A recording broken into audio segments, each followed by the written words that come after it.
welcome here to Talk FCB and welcome here to the Champions League ahead of what is a truly massive game for this club. Because let's face it, with Ronald Koeman, with these players, with the season that we've been having at Barça, every single game, it's big. This one, though, goes to another level entirely. If we want to keep experiencing these European nights, if we want to stay in the Champions League, we simply have to win. And also today, along with all of the build-up, we're going to be talking about potentially massive news as Ansu Fati is on the verge of renewing his Barça contract. And of course, we'll also be discussing the possible starting lineup in this game. Will Serginho Dest remain in his right-wing role? It is all coming up.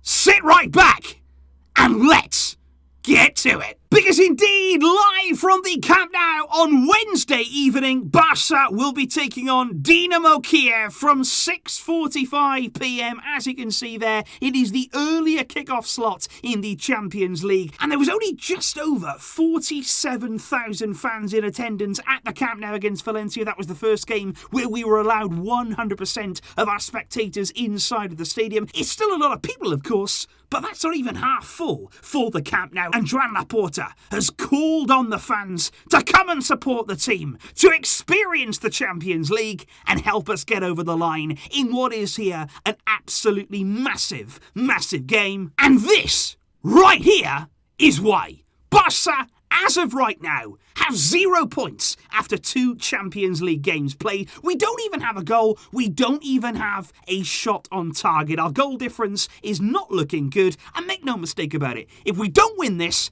it's done. We are done in this year's Champions League. And as you also will see, Benfica, in the other fixture, host Bayern. And of course, guys, although we have lost our first 2 games, and although this one is a very big one, it is still there for us. We can still get out of this group, but it starts here. Because just look at the difference that it would make if we failed to beat Dynamo. Look at that kind of gap that we'll be building. If we were to win, though, it all changes. We get 3 points on the board. Our next Champions League game then would be the reverse game against Dynamo. We'd have to go away to Ukraine. We'd have to win that too. But things would start looking a lot more possible. And of course, what we also want is Bayern to help us out. They've got a double-header coming against Benfica.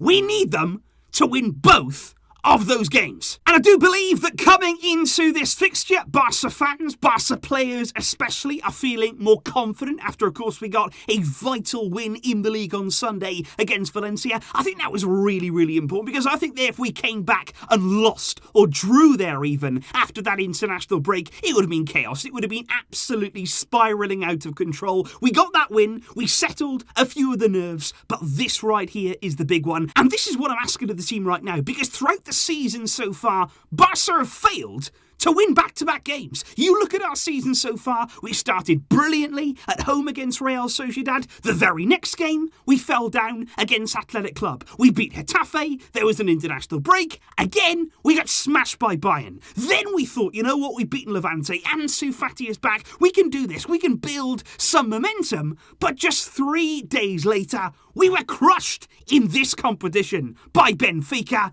You feel like now, after beating Valencia, Ansu Fati starting games, Aguero coming back, this team has to follow up that win with another. This is our best chance to get successive wins, and we'll be doing it against an opponent that we are quite familiar with. Because of course, guys, as you may indeed remember, Barça did face Dynamo Kyiv in last year's group stage of the competition. In the first meeting, we faced them at the Camp Nou, and it was quite a tight win. We created an abundance of chances on that day. Their goalkeeper was absolutely inspired. They kept it there to only a 2-1 victory for Barça. Away from home, it was a lot more comfortable. Surprisingly, that actually came with a heavily rotated Barça team with Serginho Dest, Braithwaite with 2, and Griezmann getting on the score sheet. But what I want to make absolutely clear here, guys, is do not write off Dynamo Kyiv, because coming into this game, they actually have a very similar league record to what Benfica did when we played them. They too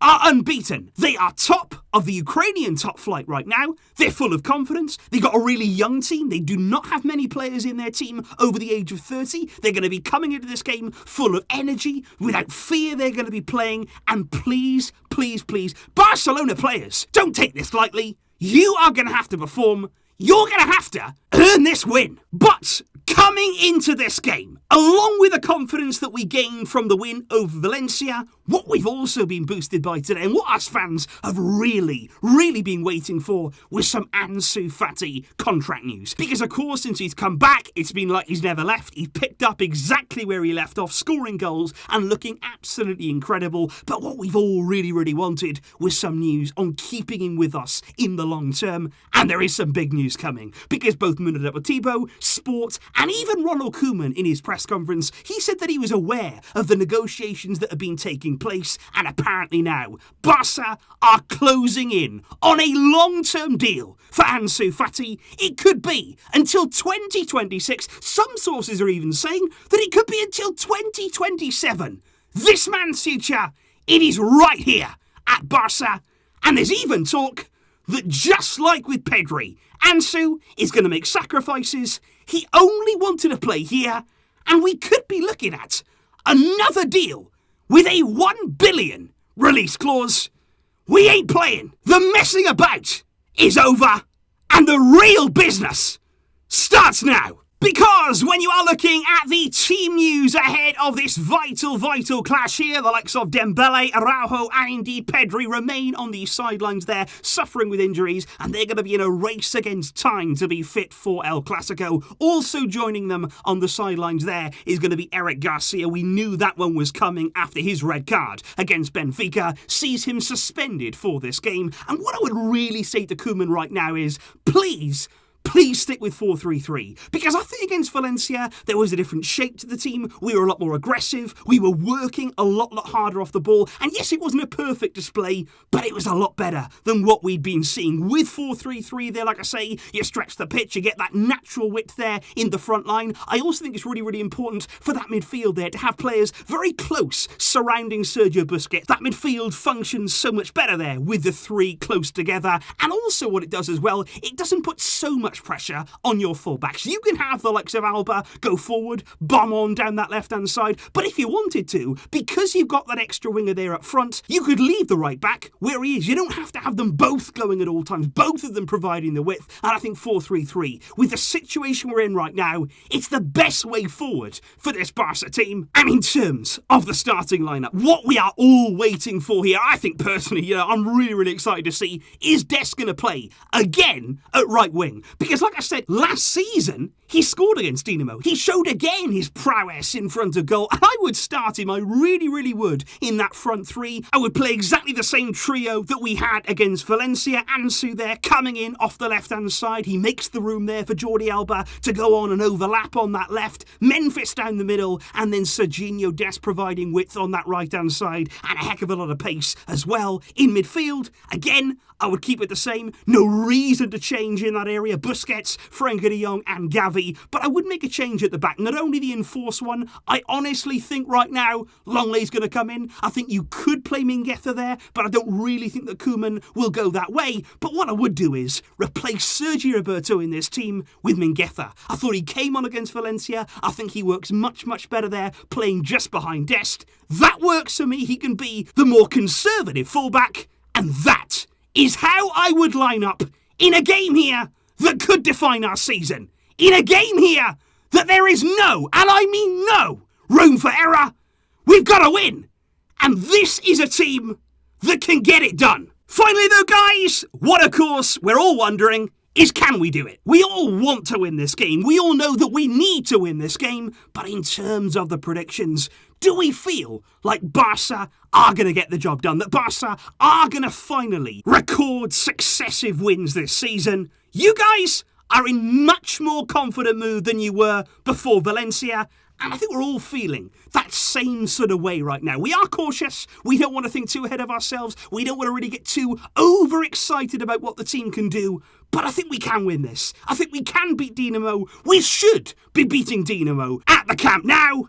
And I really do hope, guys, that on Wednesday night, after this game, that we all come back here and we can celebrate back-to-back wins and a big step forward at a time when we really, really need it. So please, guys, I am calling on you down below to leave your predictions for this absolutely pivotal game. What do you think the score is going to be? Who do you believe can score the goals to fire Barça to Champions League glory in the group stage? And also, what would you do there in terms of the starting lineup in this one?